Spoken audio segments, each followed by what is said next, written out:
Welcome to the At the Coalface podcast with your host, Jason Greenwood. This podcast is all about what it's really like in the trenches of digital and e-commerce.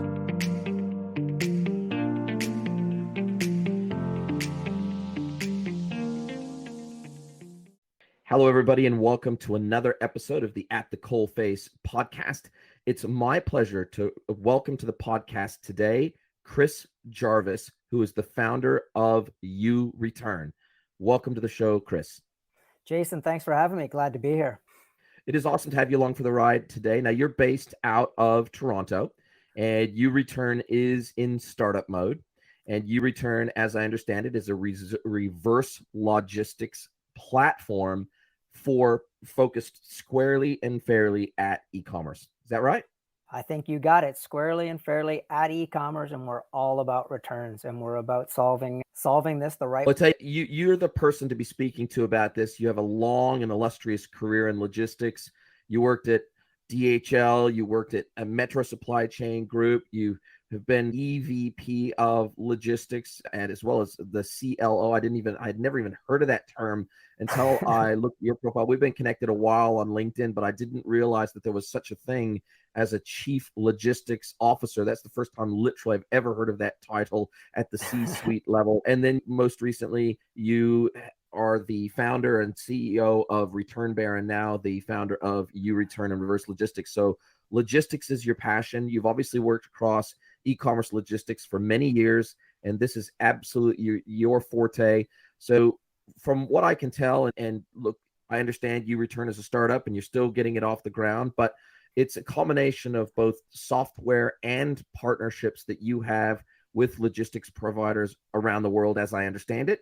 But how does your platform differ from something like uReturns or some of the other reverse logistics solutions that people in our industry may have heard of before? Yeah, it's a great question. And the category e-commerce returns is broad. So it means a lot of different things to a lot of different people. And obviously there's a lot of great minds like the uReturns, Happy Returns folks that have been doing this much longer than we have. Our platform really starts in a lot of the same way as a uReturns or Happy Returns would. It starts with the customer. And that's what we're all endeavoring to try to tackle is the experience. We need to create meaning, and we need to create brand opportunities post-purchase. It's a critical touch point that's really not been addressed yet. So it starts there. How are we different? We believe it starts local. It starts in the community. Returns an issue that is in the hands of everyone. So it's a decentralized problem. The way we have to formulate the solution is through a purpose-built network that we believe we are endeavoring to design at uReturn. Starting with the customer and flowing back, what is the optimal supply chain? Simply put, 2 decades ago, we started e-commerce, and it was a far bit different than what it is today. But today it's low cost, it's fast, and it has high visibility. The reverse logistics networks will be the same. It will take the next 5 to 10 years to build out, or it may move quicker. But it'll be about high visibility, high communication. It'll be about lowering cost, and it'll come through a whole series of events that have yet to be built. And it sounds, at least from what I can tell on your website, and again, you haven't quite got up and running yet. You're right on the cusp of going live, but you talk about contactless return options for people in the age of COVID. That seems super important and super, I guess, valuable as a return option for customers.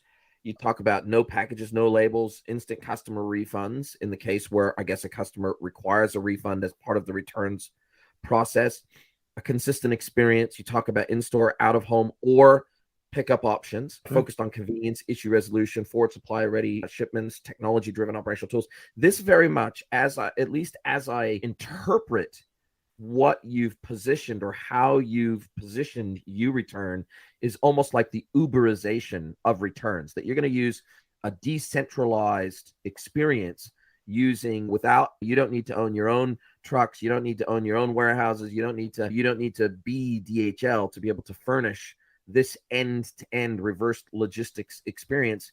You're going to do this by building a software platform or middleware that connects the returnees and the returners, as I understand it. I think you say it very well, Jason. We might need you on our team. That's exactly it. You're talking to a guy who grew up in the startup world around last mile logistics, gig economy, creating platforms that really connected hundreds of drivers in real time. There's a lot of assets out there. We don't need to reinvent that. There's a lot of trucks. There's a lot of parcel lockers. There's a lot of stores. How do we leverage the existing assets that are out in every community to our advantage? And how do we do that with a platform that is connected, that keeps track of it all in real time, and allows us to make some really important decisions on lowering the cost of returns, of process. Ultimately, that's what we're trying to do. We have a long vision and a deep understanding of how these elements could come together. But the complexity really is in coordinating, collaborating, and making the appropriate timely decisions. We go one step past that as well, where we actually want to get this inventory back to a facility. We're calling them micro hubs, places where we can touch, inspect, aggregate, and consolidate into shipments that are going from there back to the forward supply.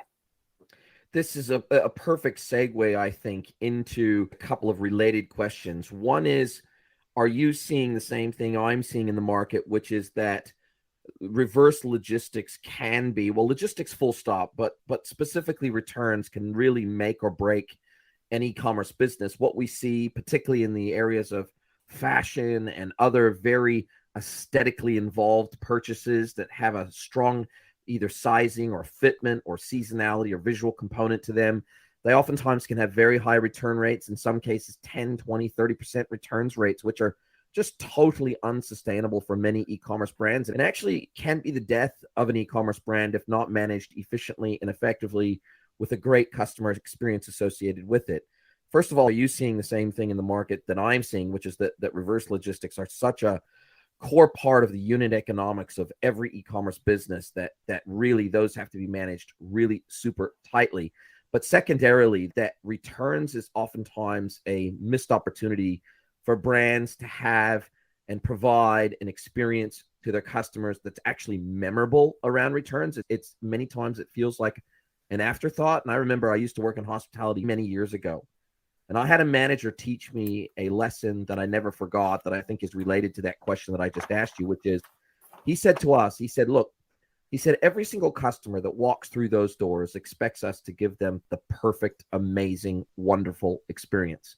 Now, when we don't, we actually have an opportunity to create a lasting and memorable impression because of the fact that if we gave them what they expected, then it wouldn't be that memorable. They already expect us to give them the perfect experience. And if we give them that perfect experience, by definition, that means it's not that memorable because that's what they expected. However, if we don't give them that memorable experience, but we blow them away with a customer service experience that, for example, let's say we get a meal wrong or a steak that's overcooked or something goes not quite right, but what we call what you used to call in the hospitality industry, service recovery.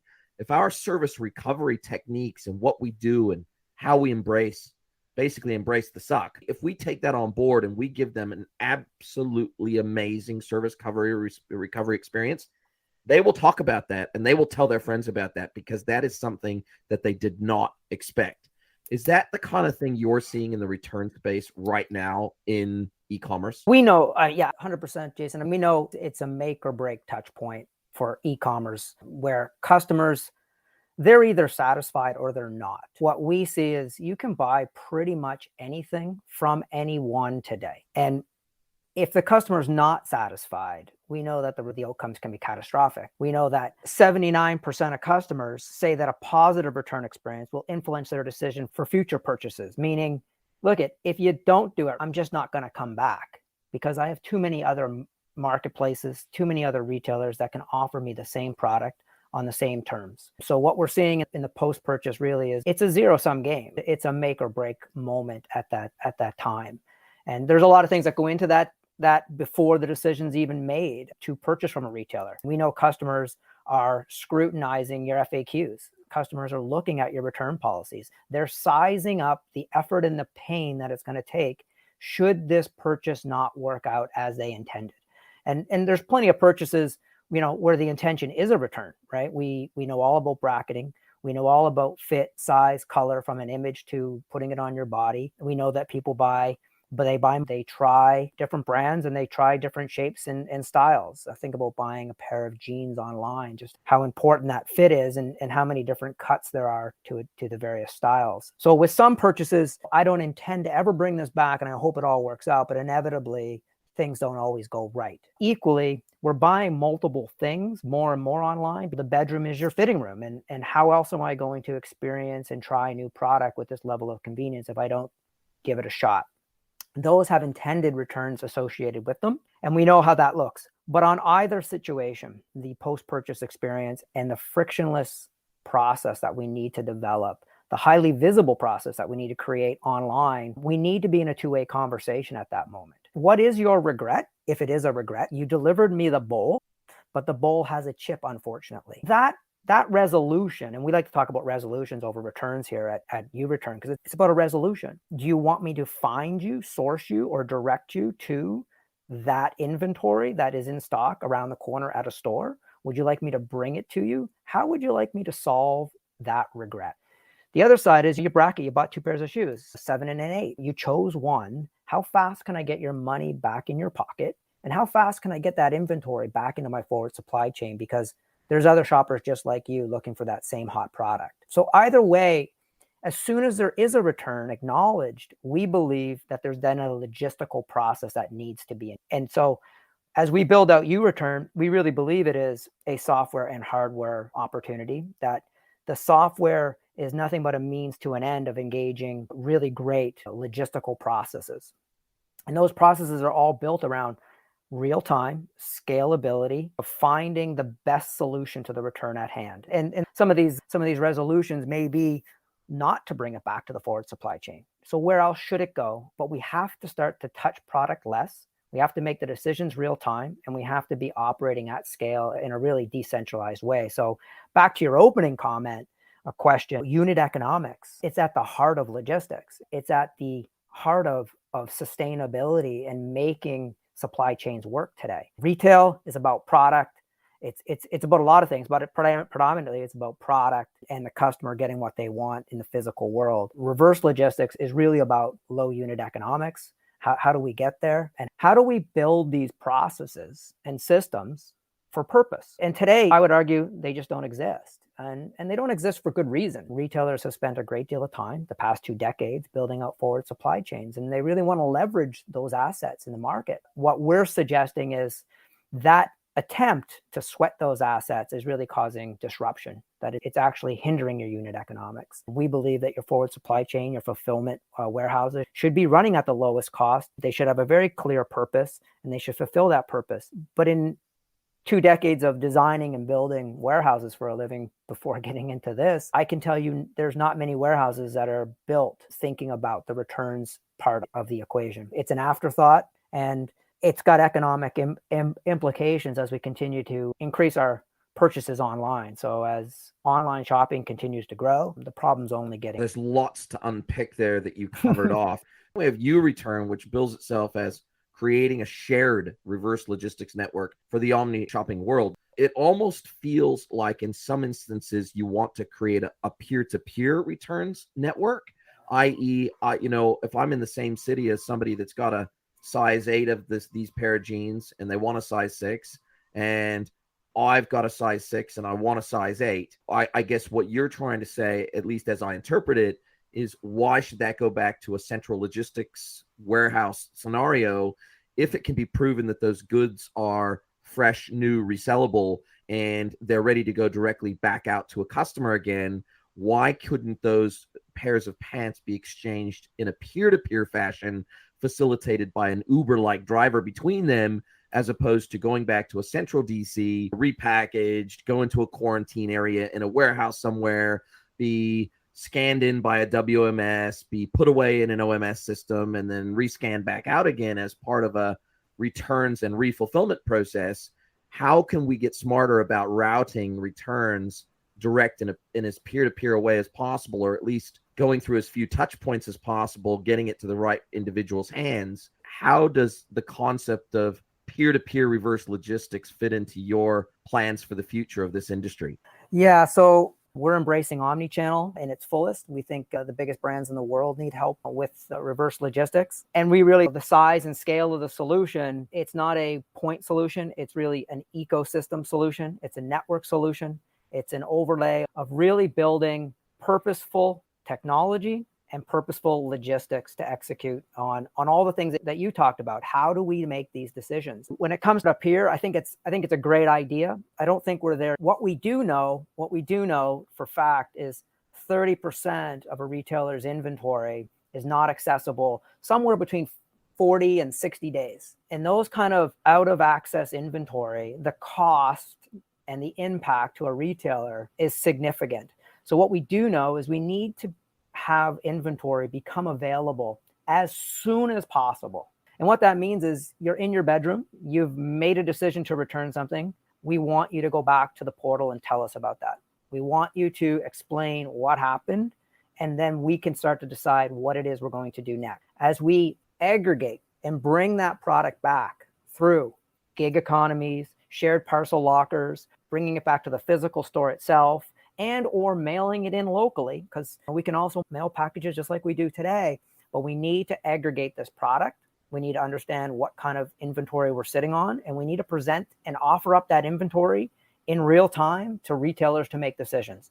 And we believe some of those decisions are, fulfill it back to the next order that just came through the pipe that is in your area because it's economically the best thing you can do. You could replenish a store with that most valuable inventory. Stores are out of stock of the best-selling red shoes in spring. Well, look at the return bin. You might find those red shoes. And if you do, I'd like you to bring them to these stores in these quantities. We can do those kind of things today. We'd like you to take that inventory and split it up across 3 regional DCs because they're also looking for that product. We can do that. Or we can bring it back through a happy path to a central location or any version of that. But what we really want to do is start to offer up to retailers high degrees of visibility of what product we have in our possession that's sellable again. Of course, there will be other products that won't be sellable. We want to offer that up too, and we want to make real-time decisions to not contaminate the forward supply chain, but exit that inventory as cost-effectively as possible.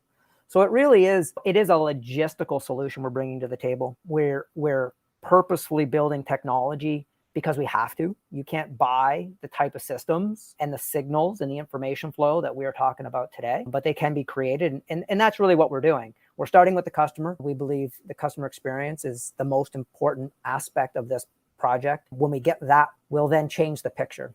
Signals will be coming in online. People will understand that you no longer walk to a POS at a store and say, surprise, I have a return, or you don't put something in the mail and it lands at a DC and it gets stuffed in the back corner or on a rack in the darkest, deepest sections of the warehouse. You actually signal us through technology that we have this product. Here's what didn't work out, and here's what we'd like to do about it on our terms in ways that are convenient through our partners and or through direct contact with uReturn. We will gather those products. And then from there, we have one mission, get the money, or 2 missions, get the money back to the customer's pocket as fast as possible, or get that inventory into the forward supply as quick as possible. We have to be, it's very much, from my opinion, it's an inventory problem at the heart of this. We need to free up this inventory and make it more accessible. And that's a big part of the unit economic base of this. Now, that's a beautiful segue into the next set of questions I have around this. So if we start to unpick the existing experience that most retailers use today and that they expose their customers to, there's some point solutions like the case of Loop that can help. However, they are left really in most instances dealing with the actual minutia and the fine-grained experiential side of the actual returns process and the actual logistical elements of the returns process manually using somebody, say, in customer service or in the logistics side of the business to make the decision around how the customer and where the customer is ultimately going to get that back to as a returned item, or they just have a standard process that applies to everybody as a blanket process. And they say, hey, we have all returns going back to this DC at this address. So that way we can have a PDF on our site that you can download for an RMA, so a return merchandise authorization. And it's all going to go back to the central store. It's going to all go back to the central warehouse. we're going to put it into quarantine. We're going to put it through a full-blown returns process. We're inspect something, and then maybe a week later, 2 weeks later, 3 weeks later, it may make it back out to a shelf, or it may make it back into our internal distribution and logistics, i.e. be distributed back to another DC or a local store, et cetera, et cetera, et cetera. So there's an element of disjointedness between, as of today, there's often, and I see this very often with the retailers that I work with, because of course I work across the entirety of the commerce stack. I don't just work with the e-commerce platforms themselves. I work across OMS, WMS, and IMS. So the inventory, the order management system, the warehouse management system. I work across all those technologies and how they have to be integrated together to create a seamless internal experience as well as a customer experience. And what I see is that oftentimes these elements are quite disjointed when it comes to reverse logistics.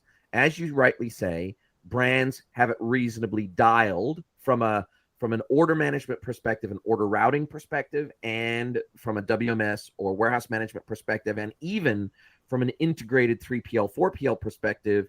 Most brands have that pretty well understood and pretty well dialed. So even if they've got an internal WMS, and let's say they deal with overflow via local 3PLs around the world or in specific regions, then those are integrated back into their WMS as if they were owned warehouses. And so that is a pretty well-known design pattern in our industry. And when I say design pattern, it's a standard methodology of integrating these systems together with a standard set of tools that just work really well. And we know they work really well because we've deployed them hundreds of times before.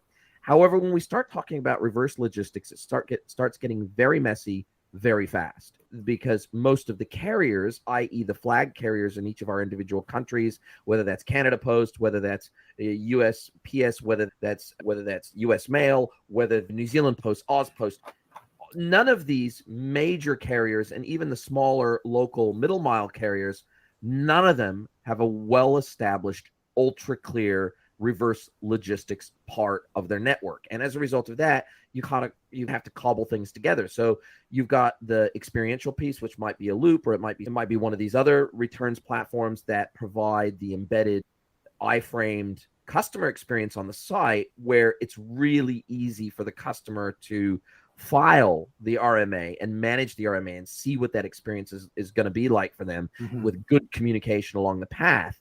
And then, of course, the retailer works in that same platform as they manually manage the process of returns, because it is still largely high touch, largely very manual, largely very expensive. And so you're using the human being. What it sounds like, you want to effectively replace all those human required decisions as part of reverse logistics. You want to replace that with smart technology that can make those decisions on behalf of the retailer instead. Absolutely. I think you've hit on a whole host of things, and why uReturn and everybody else who works in the industry, quite frankly, is looking to solve, right? The disjointedness, the typical design patterns that orchestrate a supply chain. We've done fairly well building them out for the forward movements, and we've really not given it a deep enough think around the reverse logistics, from how carriers work to how warehouses operate today, and everything in between. What we're really theorizing and laying vision to is purpose-built logistics. And when you start to look at the problem, the inverted supply chain, it takes on a whole host of different approach and different processes. And today that tech stack is just not built. So there's a whole host of, as you've put it, customer experiential site operators, be it Loop or Happy or others. They've done a fantastic job in the last while, really creating a benchmark around how an experience can be seen by a customer. But it's really about Shopify Plus. They're integrating to that commerce front end. They're offering up exchanges because they're looking at the full catalog, and they're doing some really interesting things inside of that platform. But we think the problem's bigger than that. And we think when we talk about the bricks and mortar retailers, the Fortune 500 brands of the world that we know and love, they're in a different tech stack. They're in a different configuration. We need to help them as well. And we're endeavoring to think about and formulate, how do we create a platform that is commerce agnostic, that allows people to plug in, that allows us to interact over mobile commerce with our customers, that allows warehouses to maintain their integrity of purpose. So fulfillment warehouses that bring in pallets and cases and send out units to individual customers does what it does, and it does it well at the lowest cost and fastest speed. And likewise for the reverse, right? If you can imagine sending 1,000 t-shirts in poly bags into a forward fulfillment center, it's nothing but disruptive. They typically get pushed off to a corner. They sit until someone gets to them. And unfortunately, we never get to them because, well, shipping product is more important than returning it to stock. And when you have multiple competing priorities, something has to give. And for the longest time, it's really been reverse logistics. It's been seen as a cost of doing business.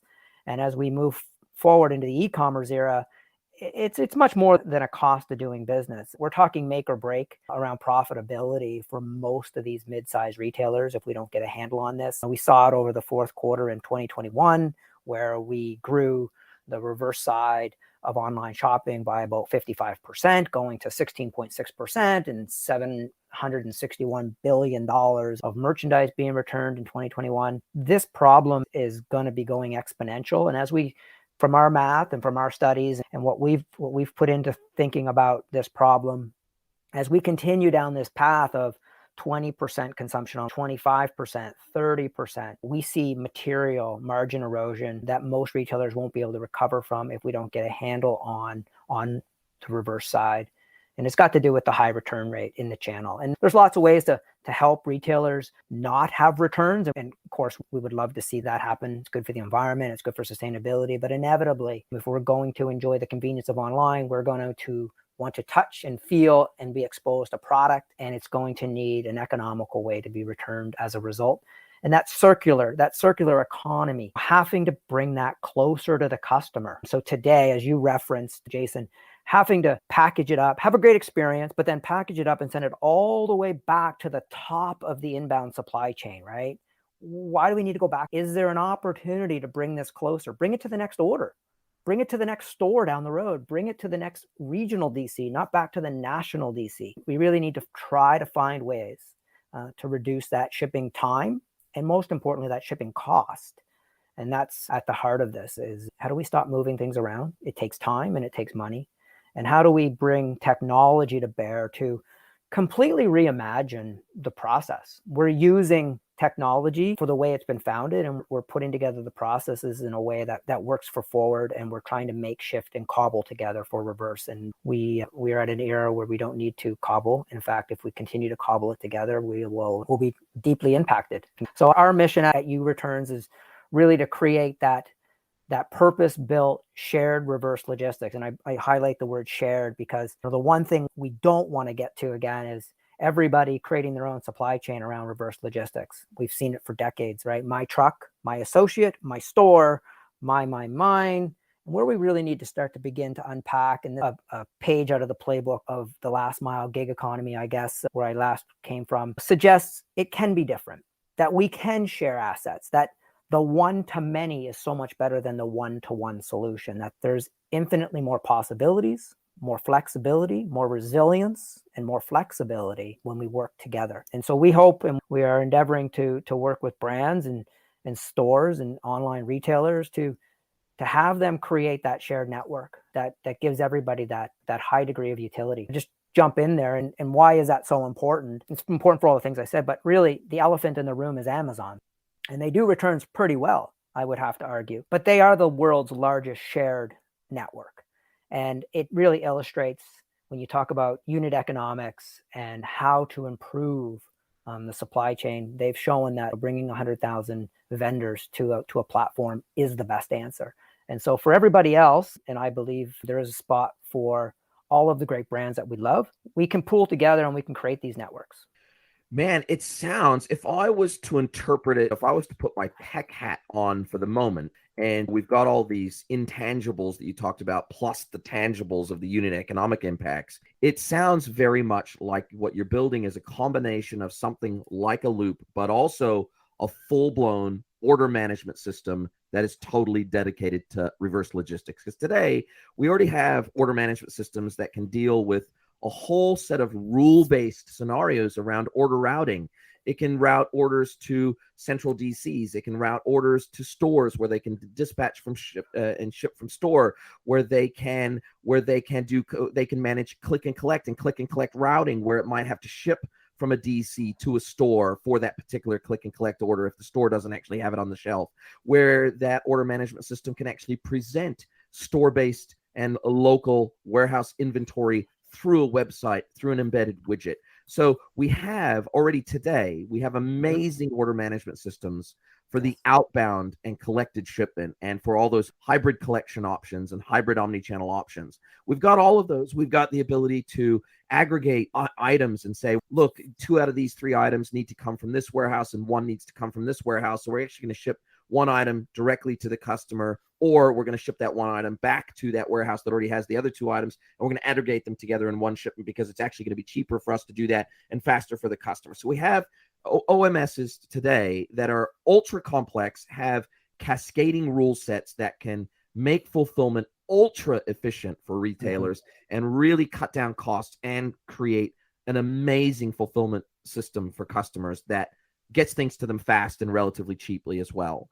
And we have that even tied in to the checkout experience. But even that is disjointed from something like a Loop, because Loop doesn't touch that OMS.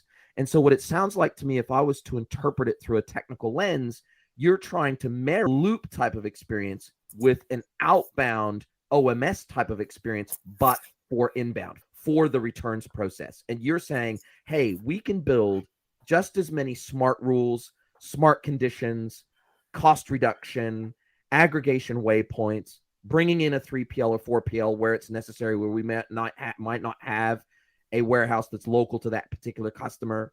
So the cost is going to be high for them to return it cross country to us. So instead, let's have them return it to a local 3PL that only handles our returns. It sounds like your vision is to build out a complete OMS, but just dedicated to returns. Yeah, I think that's one way to look at it. Not exactly where we see it going. And listen, I don't have a crystal ball. Here's what I know. In the next 3 to 5 years, the reverse logistics industry will be created. There'll be any number of attempts and purpose-built startups and systems created for various aspects, for various configurations. We know that there's a portal for customer experience. We know that there's a thing called a processing hub where we actually have to look at items and grade them, refurbish them, and put them back into supply. We know that there is stores out in the world and they have inventory in them and that need to be leveraged. And to your point, we know there are state-of-the-art OMSs. No, I don't think we really envision rebuilding something like an OMS. We envision creating purpose-built technologies that live inside of a local hub that help us process things and help us serve up the signals to an OMS. So we believe there will be an integration to the OMS through us, and we believe that our job is to present that returns hub as a node to the network for the first time. That there's actually, we can tell the OMS, this is what we have, it's ready to be sold, what decision would you like to do next? And so we can then say, that box is closed, it's been 2 weeks, we're moving that box into this warehouse, let that signal process, let that OMS update, and then continue the forward supply when and where it's appropriate. Always moving inventory back in the supply chain over time. Inevitably, we want to still aggregate all of this stuff back to the happy path or the main fulfillment option. But we want to offer up signals all along the way that says we're open to move this. So when we call our company uReturn, it's about creating a U-turn at any single point in that reverse flow back towards supply. We want to have those options be created. And that's really, at the end of the day, what we're trying to do is create more options and allow this inventory to have visibility for the first time and let it be utilized as a source of supply. So we talk about return product as a source of supply. It's a 30% source. We need to start to open up the channels on how to make utility out of that. What's happening today is we're missing those opportunities. And as a result, 50% of all returns get a 50% markdown on the original cost of goods because they're no longer in season. And that is a huge hit to the bottom line. And that's really how you handle customers first, how you handle inventory, and how you handle shipping are all things that have to be designed purposely around reverse logistics. And that's really what we're talking about. So our technology will sit on the customer side because we need to change their behavior.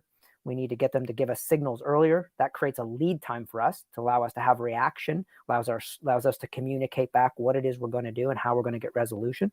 We're going to put those into a processing hub.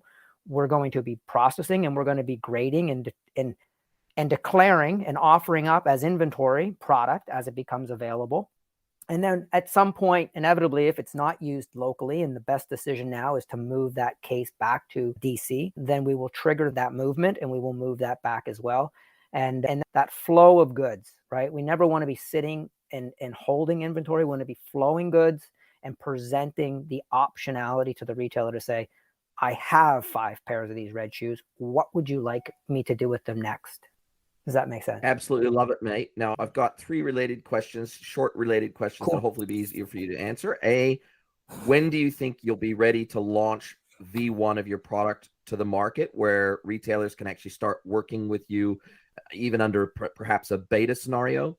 Are you bootstrapped or have you taken outside investment? Because, man, Loop and these other guys have taken on massive investment over the last 24 months to do what they do. And there seems to be a ton of money out there to address this issue because it's a very well-known issue in the industry. And then finally, how do you make your money, or how do you plan to make your money?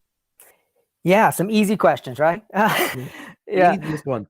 Yeah, so how do you make money? So let me start. What's our journey look like in 2022? We are a 2-month-old company. We are building as fast as we possibly can. MVP is well on its way. In March, we'll have that MVP ready. We are working and asking customers to join us in pilot. There are certain benefits to joining us in pilot. And obviously, we're looking to learn and explore how this product can be more fit for purpose for them and what it really would entail for us. We'll sit with V1 of the product later this year. Goal is to have that ready before the 4th quarter. Obviously, we'd love to help as many people as we can through that peak period. And those are our 2 mark moments for the tech build. Of course, we are, in the meantime, setting up operations, securing space and people to have returns flow back to at least a central location. We won't put it everywhere and build it, and they will come in 2022.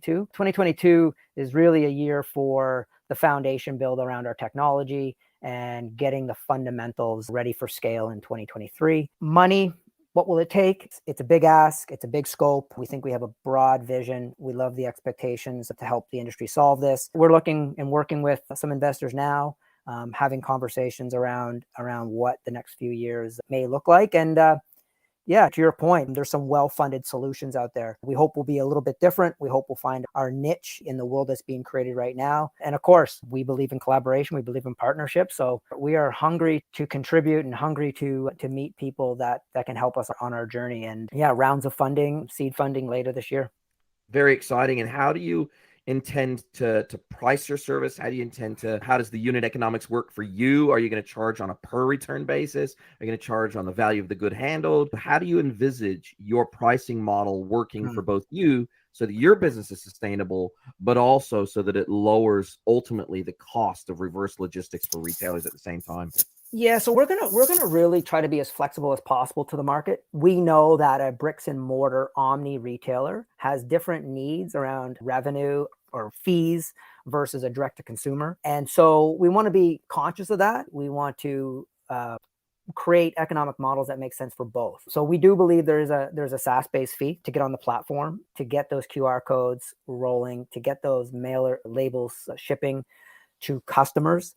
And then from there, we can talk about variable costs, right? Drop-off fees, processing fees, and shipping options. We see shipping options as a whole other bucket where what would you like me to do with it? We're not a micro fulfillment house, but we will have various shipping options. So SaaS, variable rates, and shipping options is really how we're going to make our money. Absolutely love it. Makes complete sense. I love where you're headed with this. It's a major issue for our industry that I've helped businesses deal with or help them deal with it as best we can within the paradigm of current technology. I'm guessing you're going to launch in Canada first and focus very much on Canadian retailers and then go global after that. Very 100%. Exciting. We're going to be watching this very closely. Now, I've introduced a couple of episodes ago for the first time a slight change to the end of a podcast where I ask you, what question do you have for me? Give me one question. I turn the tables because I've asked you a whole bunch of questions over this time and grilled you. So now it's your chance to ask me one question, any question you like, and I will do my best to answer it. Okay, I'm trying to pick a good one, Jason. I don't know if it's in me, but we're talking reverse logistics, and you're the man with a ton of experience. We're just getting started.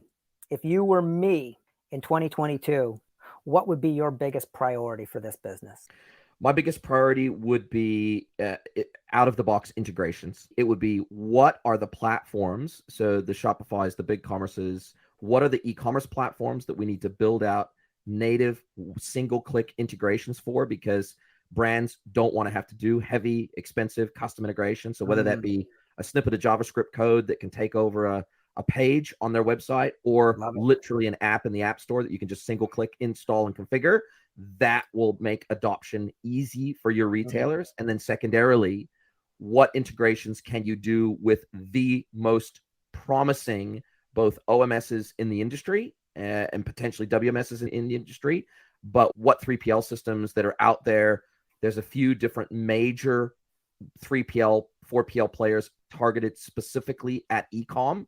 And I would pick the top 1, 2, or 3 and make sure that we have an out-of-the-box integration with them. So that basically what we want to have is, we want to have as much of a turnkey solution as we can. And you can't do it. You don't have $100 million to go out and build 100 integrations, but you probably have enough money to build 1, 2, or 3 at each of those touch points. And I think that, and the ability to have a turnkey solution that's largely plug and play for retailers, that is going to be a rapid path to success for you. Love it. Yeah, love it. Love it. I couldn't agree more. That getting integrated and getting hooked up is key to success. Yeah, love it. Thank you for that. My pleasure. Listen, it has been an absolute pleasure talking to you today, Chris. I really do love the thinking and challenging the status quo of our industry, that you're really trying to turn reverse logistics on its head. You're trying to turn it into a service recovery effort that doesn't break the back of the business, trying to give that service recovery. Love your thinking, love the direction you're headed in, and I wish you absolutely every success. I hope that you can hit those milestones. I hope you can have a pre-MVP in market within a couple of months, and I hope you can have your MVP full-blown, ready, V1 in market by Q4 of this year. I'd love to get you back on in 6-12 months' time, see how far you've gotten, and find out how exactly it's going for you and the retailers you're working with. Thank you, Chris. Thank you, Jason. It's been a pleasure. Thanks for listening to the At the Coalface podcast. If you want more At the Coalface, you can subscribe to our premium e-commerce and digital newsletter, At the Coalface Digest.